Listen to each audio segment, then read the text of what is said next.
Quand on parle d'approche agile, on parle souvent de Scrum ou de Kanban. Cet été, nous avons choisi de te faire approfondir Kanban et au passage de t'entraîner à passer des certifications qui sont liées à cette approche. Chaque semaine, nous découvrons donc une question qu'on te pose potentiellement au sein de ces certifications. Voici la question de la semaine. Quels sont les bénéfices d'utiliser Kanban avec Scrum? Une réponse possible. A. Cela permet de gagner du temps en évitant de faire les événements Scrum. B. Cela peut entraîner une meilleure collaboration au sein de l'équipe Scrum. C. Cela permet de gagner de l'argent en n'embauchant pas de Scrum Master. D. Cela permet aux équipes de ne pas attendre la fin du sprint pour livrer.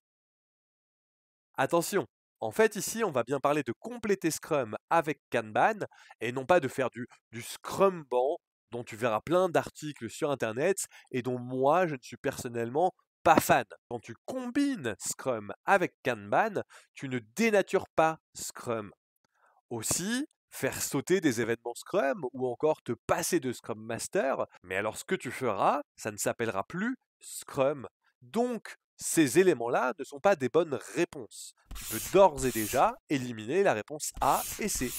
On vient de dire, mais compléter Scrum, ce n'est pas casser Scrum, c'est l'enrichir. Par exemple, Kanban met un fort accent sur la limitation du travail en cours, les fameuses WIP limits dont on parlait la semaine dernière. Les WIP limits ne sont pas là nativement dans Scrum, ce sont des pratiques complémentaires. Alors, ça va entraîner une collaboration accrue entre les membres de l'équipe.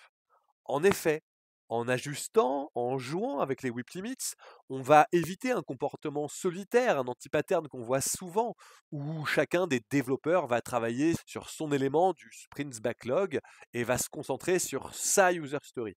Avec les whip limits, on va inciter les membres de l'équipe à travailler sur un élément à plusieurs, à se focaliser sur la valeur à livrer et sur l'atteinte du sprint goal.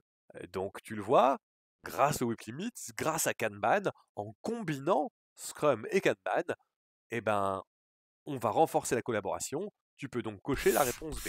Bon, tu as déjà la bonne réponse, vu qu'il fallait en cocher qu'une, mais je veux quand même insister sur un point. Avec Scrum, rien n'interdit, voire même tout encourage à livrer très régulièrement, sans attendre, par exemple, la fin du sprint pour livrer. Donc, on élimine bien sûr de fait la réponse D. Mais ça, tu le savais déjà, non? Allez, je te dis à la semaine prochaine pour une nouvelle vidéo de révision sur les certifications Kanban. Salut!